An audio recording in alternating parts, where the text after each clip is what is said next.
So if we have something like fish arrow, something like coconut, many, one who sails into the storm, one who bathes in the sea. Why are Bay and Dead so similar? Well, obviously you've never been to the Bay of Souls. This is like a spooky island civilization now. And that would be this person's name. YouTube, hello, welcome. You've caught me in cool mode again, or at least semi-cool mode. I don't have the sunglasses on yet. But we're in cool mode because we are going to be making some names in this proto-language, in this analytic proto-language. We are going to be making some cool names. I want to do some world building with this. It's in the very, very incipient stages now, but we're going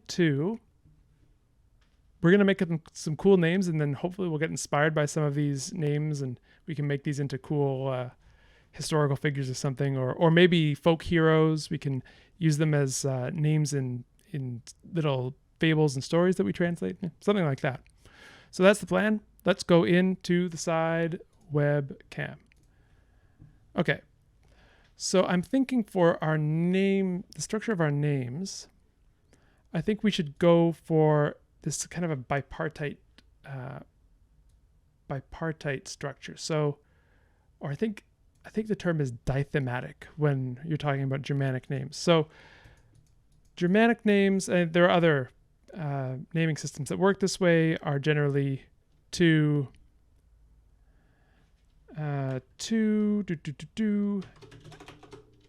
elements. Like you would have something. This is just an example of something we could do. We could have something like many, or something like coconut, many. So perhaps this means someone who has a lot of coconuts, and we would just use our, what is it? Tap, do tap. So that would be a potential name. Or what's another one? Pukaktap. So this would be, many chickens or many birds. Or we might have something like bird good. So then in that case, we would have Pukaknaran, and that would be this person's name. Sorry, I should add some spaces in here to make it clear what is what. And I should also have some semblance of order, but that's the idea. So basically we're just coming up with a bunch of vocabulary. This is kind of a vocabulary building exercise, but if we come up with any particularly cool names that come out of it, then that's kind of a bonus. So what I would like from the chat, if you're game, is to come up with some cool names of this X plus Y format. So maybe we have a special folk hero named Pukaknaran or Pukaktap. It's the good bird. And so the good bird goes around and gets into all sorts of fun adventures, and and we could have a whole, thing about the Pukaknaran stories, and then maybe Pukaknaran develops over time into some different form in one of the descendant languages, and it becomes a really popular name, and we can have all sorts of fun with this. So let's make another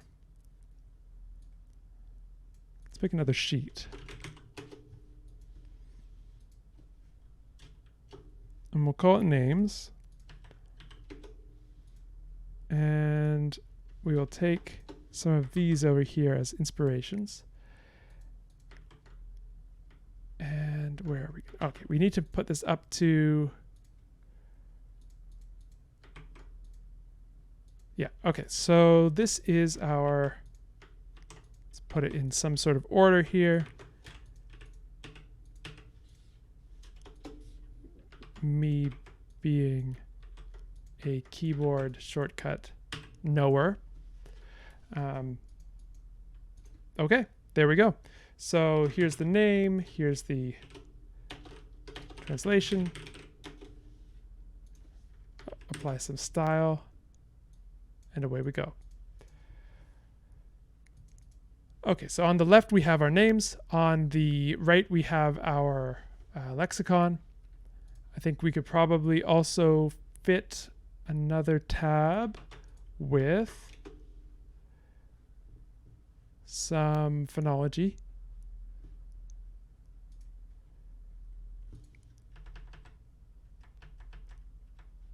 So this is our phonological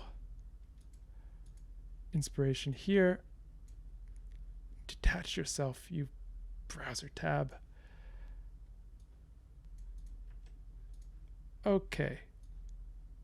There we go. What everyone loves to watch on stream is Colin rearranging windows, but needs must. Okay. So for those who have not encountered this language before, the phonology is kind of interesting. We have what's called the Sesqui syllabic structure. So each morpheme is maximally composed of a minor syllable and a major syllable. The minor syllable is a consonant followed by one of the three peripheral vowels a, I, u. That's the minor syllable. And the major syllable is composed of any of the consonants in the language plus one of the liquids, r, l, y, w, any of the five vowels, and then a final consonant. So you get things like,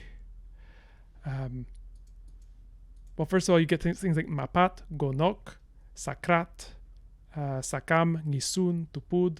These are examples of morphemes with both the minor and the major syllable.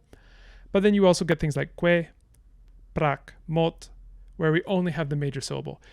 So this is the Sesqui syllabic structure that is found in Southeast Asia in a variety of different configurations. That's kind of one of the inspirations here.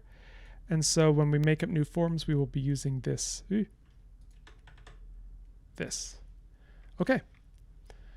I have to catch up on some chat because I saw some cool stuff going on. Okay, storm sail.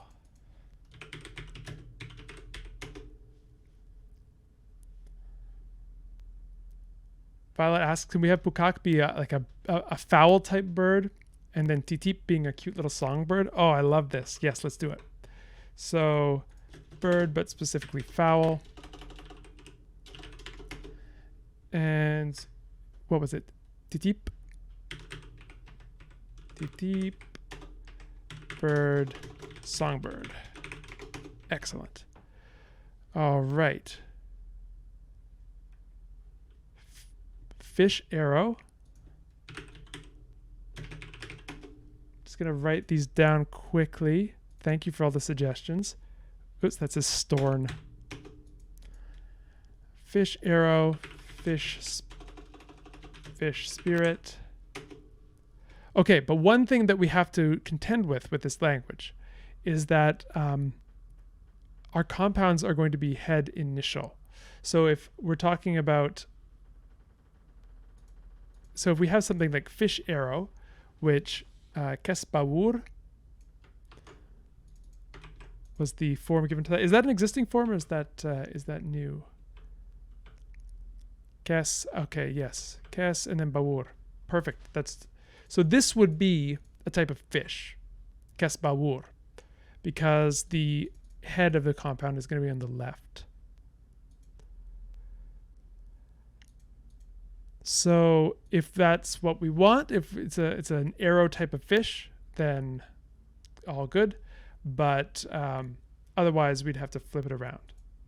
So fish spirit would be again like Keskal, like a spirit type of fish. We could also have a fish type of spirit. I'll just write,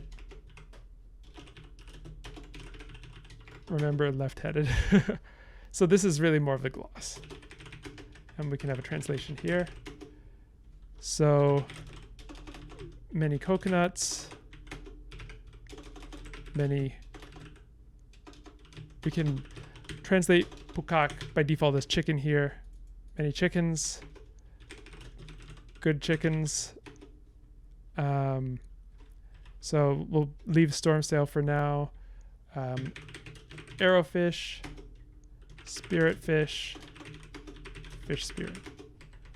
So essentially it's just going to flip from the gloss to the translation. And then we have Kalkas. So storm sail would be a type of storm that is like a sail, which I suppose we could have, although I think perhaps I could be wrong that you were thinking of it the other way around. A type of sail that is like a storm or suitable for a storm.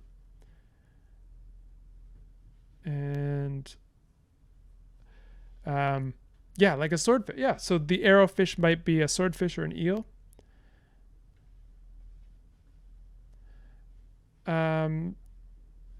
Yeah, so we've got both calques and quescal. Would we expect to find count noun plus count noun in names? I don't see any reason why not. It could be something like a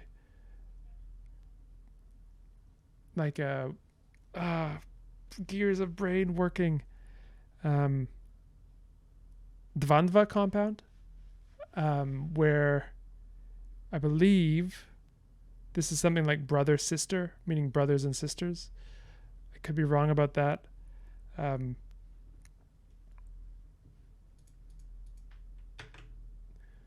So that could happen, something like that.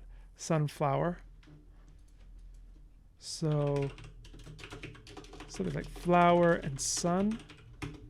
We have sun, which is re. Just adapted it to English phonology there for some reason. Re.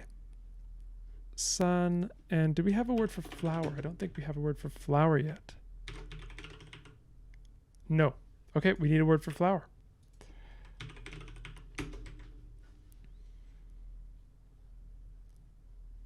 What could we do? We could have flower. I saw something earlier that I liked, which was liao. To me, that sounds... Ooh, lupit. Okay, let's leave liao for something else because I like that. Lupit. So, lupitre. We need to handle this storm sail situation. So, storm, I believe, is ngisun.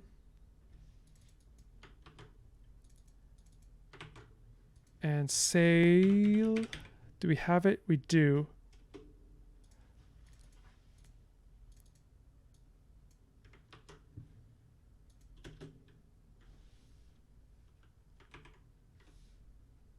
Although this is the verb to sail.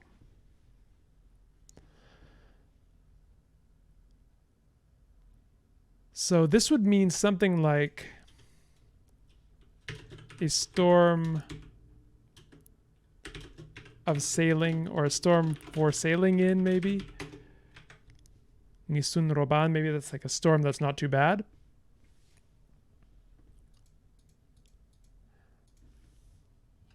If we want to, yeah, or we could do sail storm. So if we interpret this as a verb object, roban ngisun. So if we think about the main grammar of the language, we would have something like, this could mean to sail into the storm, or we could have something like this. One who sails into the storm with the relative clause. But I think for the noun, for the names, we would just leave off the relative marker and leave it like this. I don't know why. I don't have like some sort of a huge reason about it, but I don't think I'd like to see all these sorts of relative particles on the start of names. So sailor into the storm could be a way of translating that. Roban ngisun. which is actually kind of a cool name. I kind of like that. All right, what else do we have?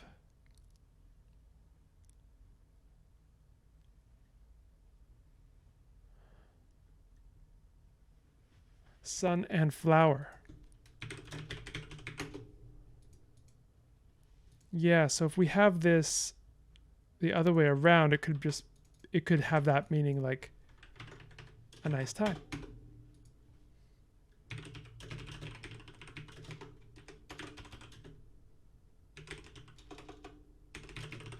Good weather, nice day.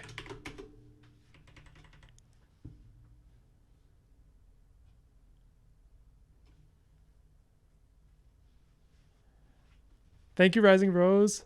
Gotta hydrate, gotta stretch. You can't see me, but I'm definitely. There we go.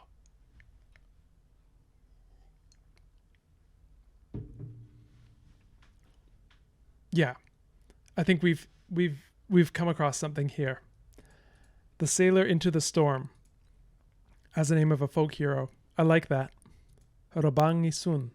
Roban Nisun. I really want to apply some sound changes to this, but we'll wait. We'll wait. And they called him Roban Nisun, meaning sailor into the storm. Oh, it just has that, yes, I like it. Okay. What else do we have?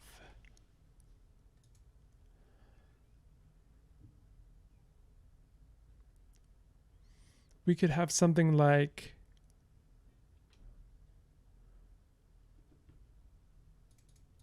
maybe something like suffer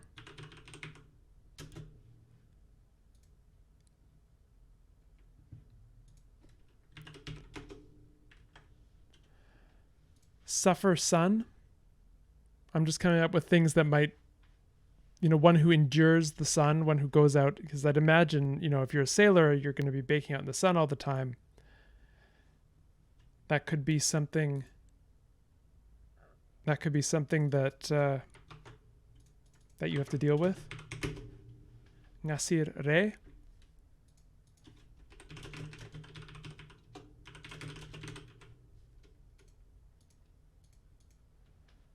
I like these kind of like highfalutin. I don't think you should say highfalutin, right? That just sort of that's sort of what's the phrase? What's the phrase?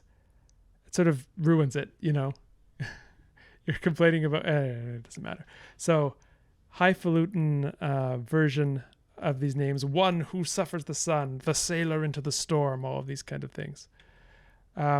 How does the syllable stress work? So the main stress will always be on the major syllable. So you have this kind of iambic pattern: sakrat, munal, sakam, ngisun, tupud.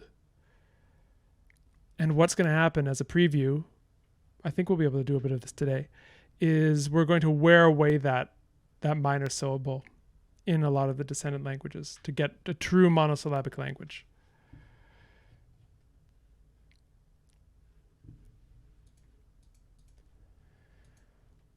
Okay. And maybe we have something like accept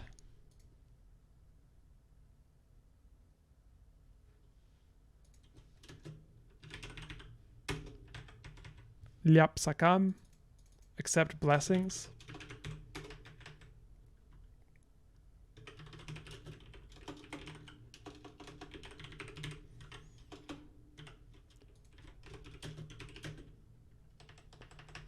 One who accepts blessings.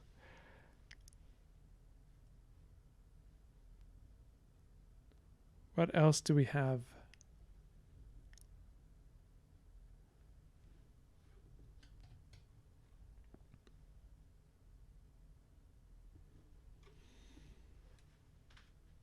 Okay. Hold fruit.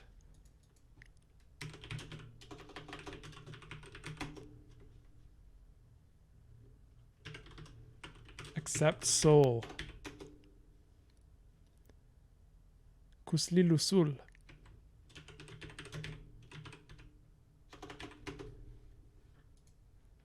Oh, I have to look that up. Bathe. Ah, yes.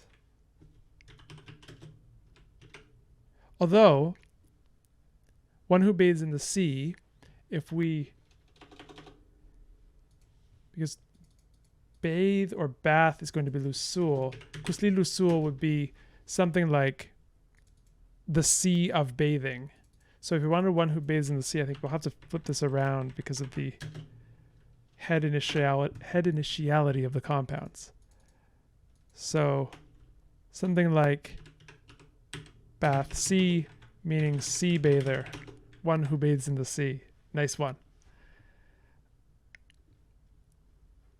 Except soul. Okay, what do we have for soul?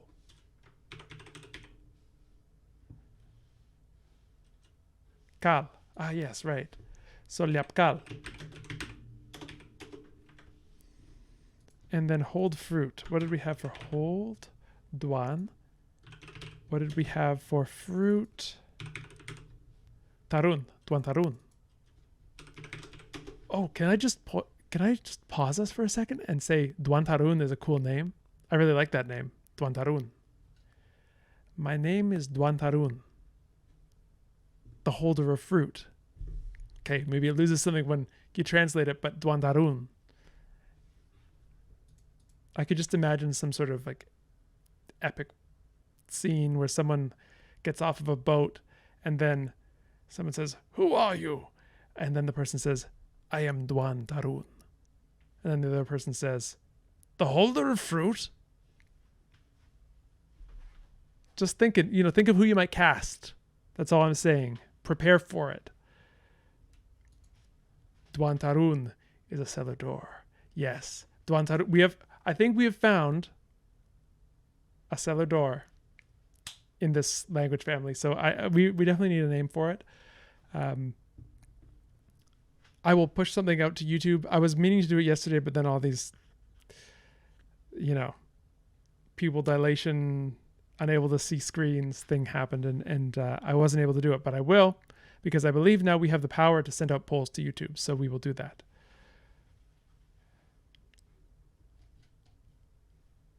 Okay. I'm catching up on some of the chat. Water-based names. We do have a word for water, right?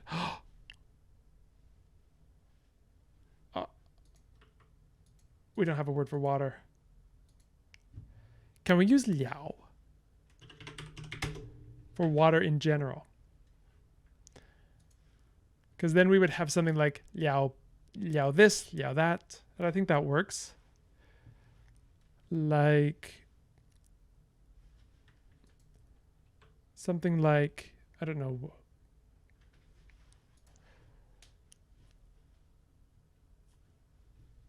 What would be a good one? Raliao, which means from water or come from water. So I could see, real folk hero energy here.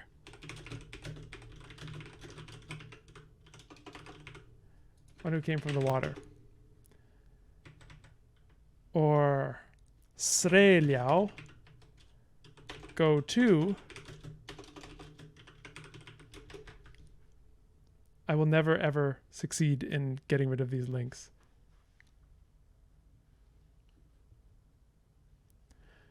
Gyao Sakam. Water bless. Blessed water. One who goes into the water. Oh, yes. Okay, this is great. This is great.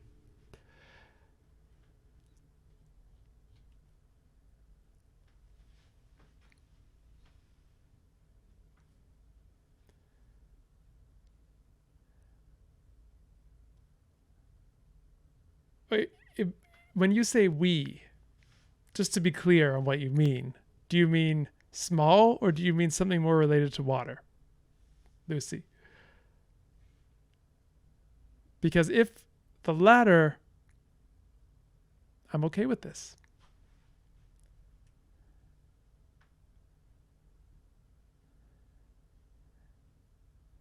Excellent. It's related to water. Good. We will remember this. We will remember this for all time now.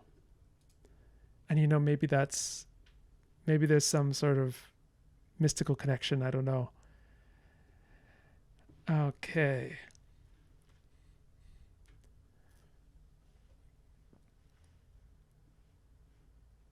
Yeah, no, I got it in the end. I got it. Thank you. Okay, so yeah. Let's use our naming prowess to come up with some names for places as well, because that's something I think we're going to want.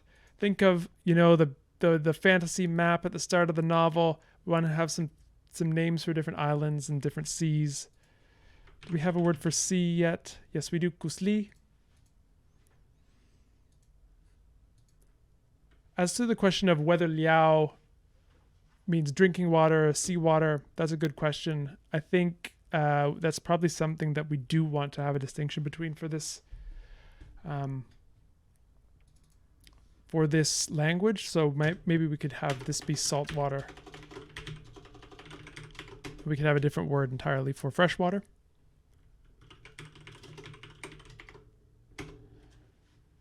Which is unrelated.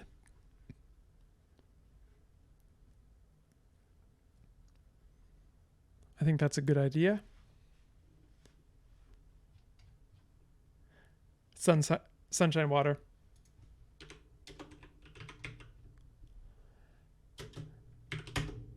Liaore.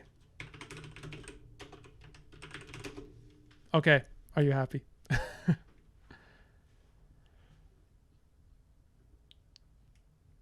Awesome.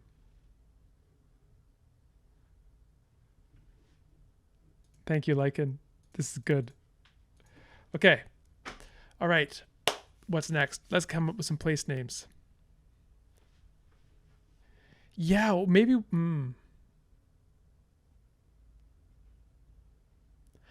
Yeah, no generic word for water. I think this is the direction we're going to go in. So let's come up with a word for freshwater. I'll put it to the chat, actually. Any kind of water word for freshwater.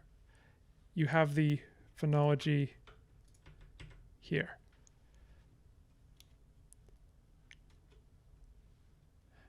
Perca will be, we'll have to adjust it slightly to fit the phonology. So we could have something like picra, because we could only have a, I, or u in the minor syllable. So we have some example. Picra, kuluk.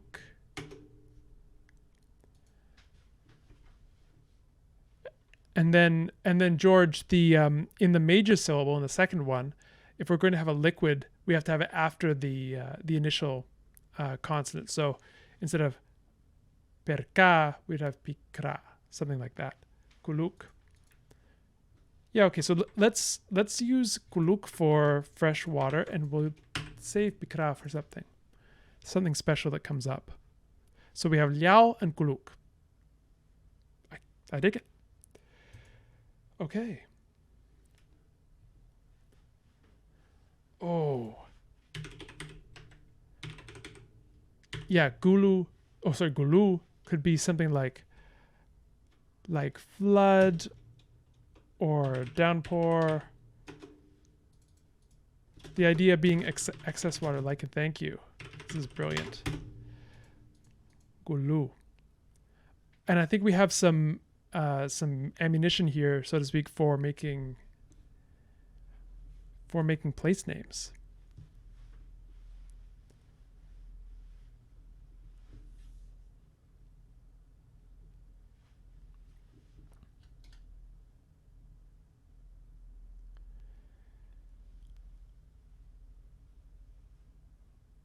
Gulu.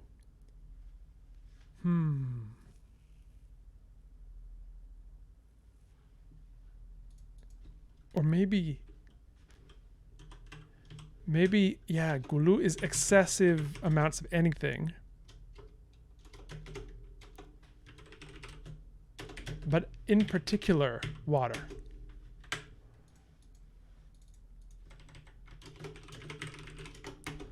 I like that. Okay, Kulu. So then let's come up with some names for places. So what do we need for this? I'm going to just do a quick sort so that we can bring a little bit of order to the world. So what might be useful for making place names? We have toir, which is hot. How will I do this? I'll just put them here. Here for now. We have tutan, which means north. We have titip, which means birds, in particular a songbird. What else? We have sidal, which is a stream or non-navigable river or any obstacle.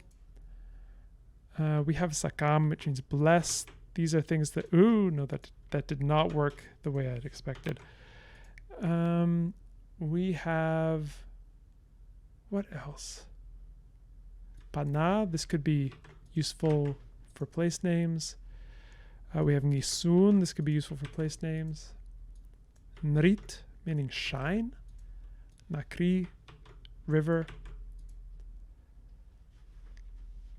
Maybe something like Mot could be useful for a place name, perhaps. Lupit. Manis, we have a word for goddess. It's sort of the first words we came up with, actually. And Kuluk. So Sol, that could be a kind of spooky name for a place. Daslor, harbor. Dras, dead. I see things going off to the side here. I can't wait to look at them. And no, okay. I think that's pretty good. All right, so we need some geographic features. Wow. It just warms my heart to see all of these amazing suggestions. Okay, so let's I ate some kiss, I drank some kuluk, and then I felt gulu gulu. That's life. Oh, thank you so much. Thank you so much, everyone. Okay, I'm catching up here. So we need some geographic features. We have one for a river. We want one for a hill. So let's come up with hill, island, bay, beach, point, sand, and we need some. At the very least, we need black and white, and then we can move on from there.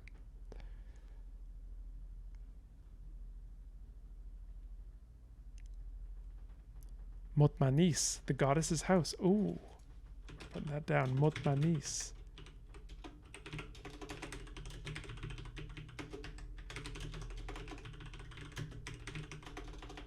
The goddess's house.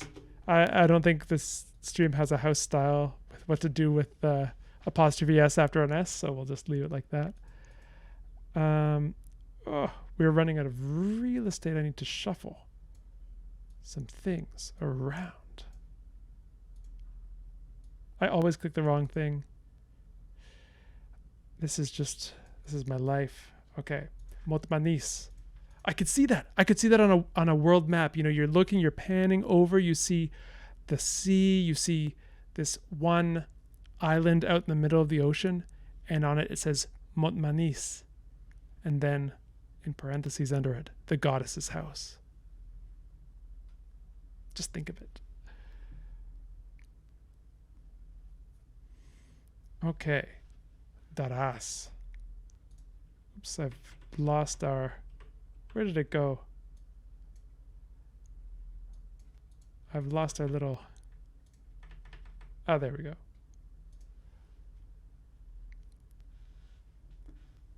Okay. Okay. All right. The hands are warm. The knuckles are cracked. Let's do this. Okay, daras, George. What are we gonna put? Where are we gonna put daras? First of all, let me just check to see if we don't have anything like that already. We do not. Maybe daras can be something like bay. Oops, daras. And then we could have something like Daraskal, the Bay of Souls. What? Daraskal is the Bay of Souls? That's...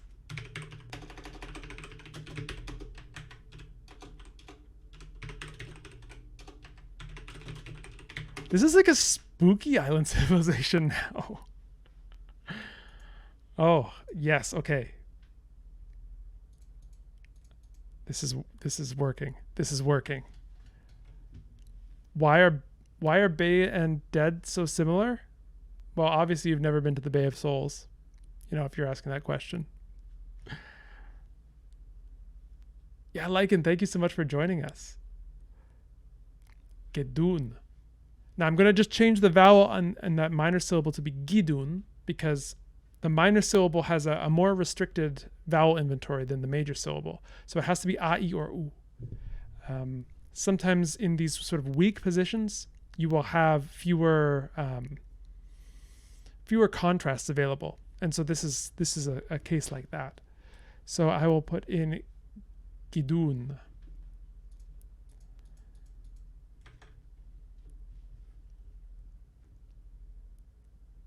Strong is this. We do have powerful, which is hungisun, to have storm. So we have this polysemy between storm and powerful. And so strong specifically, we don't have actually a word for it yet. We may not need it, but I think it could help at some point. Daras and dras are definitely going to merge. And they're probably going to merge like 100% in some of the descendant languages. That's going to be fun. Okay. Oh yeah, I was writing gidun. Now maybe gidun can be one of our color words. Maybe like white. Gidun. So then we could have something, and let's come up with a word for island. Ranis, I love it. Thank you, George. Sil for beach. All right, and then so what's white beach going to be? Silgidun.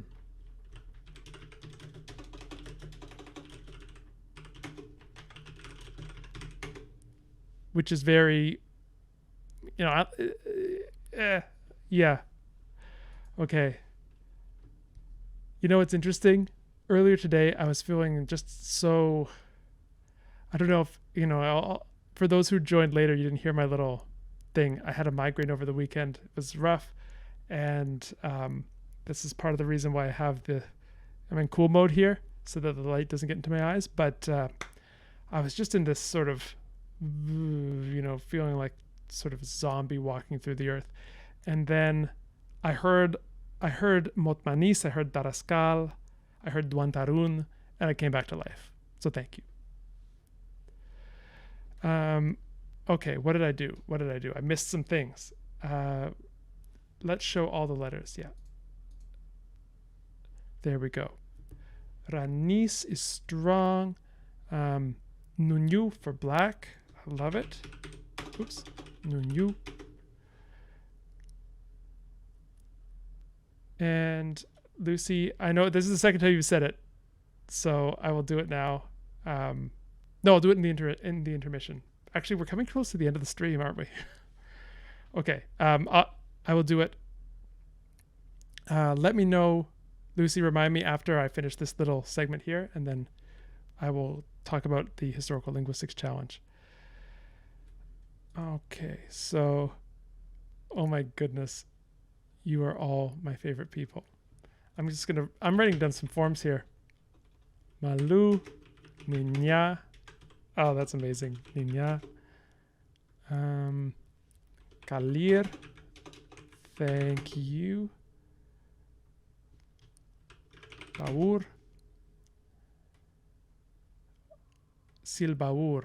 Oh yeah, we already have Baur. Sorry. Silbaur, beach arrow. The beach of arrows.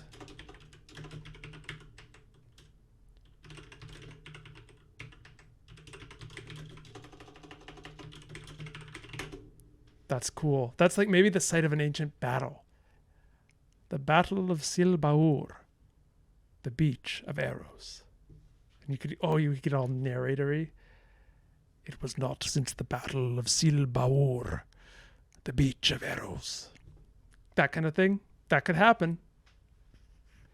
That could happen. Okay. We are talking about color universals now, aren't we? I'm going to put in some ngabie. Yes, that one works really nicely.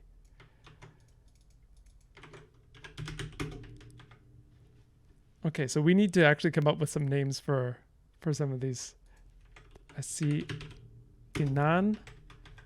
So let's assign some free meanings that we have. So I don't know what we could have. Dipan be sand. We could have maybe Malu be point, or Dinan be point, Malu be hill. I'm just assigning things at this point. And island, I almost feel like we should have a monosyllable for that one. Ralyao.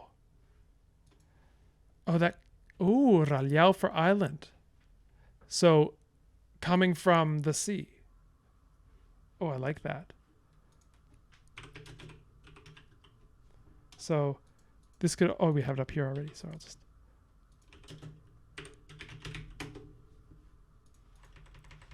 I also kind of want to make a system for poetry. So maybe there could be, if you think about kennings, like in, say, Old English or Old Norse, which are there at least in part to allow the line to conform to certain requirements of alliteration. So a kenning is sort of an indirect, it's a circumlocution for a noun, where instead of saying, the classic one that everyone mentions, instead of saying sea, you say hronrad, which means whale road. And that way you can alliterate with other words with H instead of a word with S for sea. And so maybe this language has a similar kind of poetry, and we would have things like, instead of saying the word for island, they would say ralyao, because they need an R alliteration there. Okay, so I'm going to keep catching up. Noun A, noun B does mean, okay, I have to think about this. So it's possessum, possessor. So if we have, let's see if I can find an example.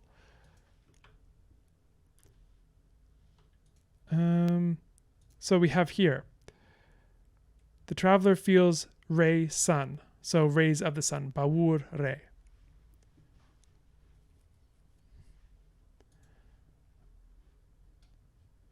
Okay, I've got catching up to do. I thought I was going to have time to do some sound changes today, but I don't think we will. Titias, walu, ooh. Walu just sort of feels empty, doesn't it? Oh, I love it. Okay, so I know that I've missed some things. I've definitely missed some things. Musas, musit. I'm going to put all of these down. And I think we should at least account for all the words that we have. But I really would like, for island, I would like a monosyllable. We can definitely go overboard. I think, going overboard is kind of our MO on this stream. I don't know.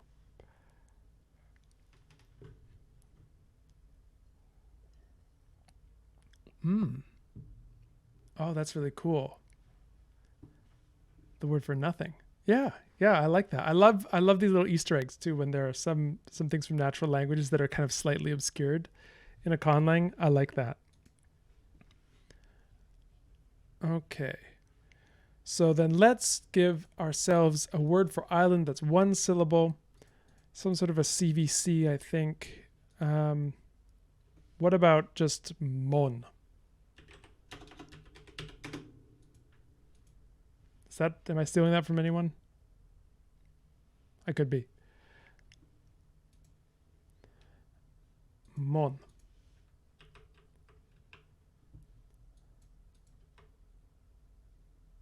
So then if we go back to our names, we could have something like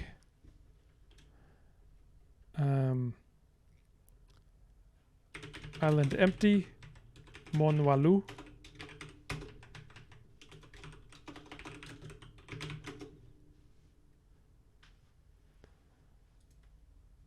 He set sail to the Isle of Mon Walu.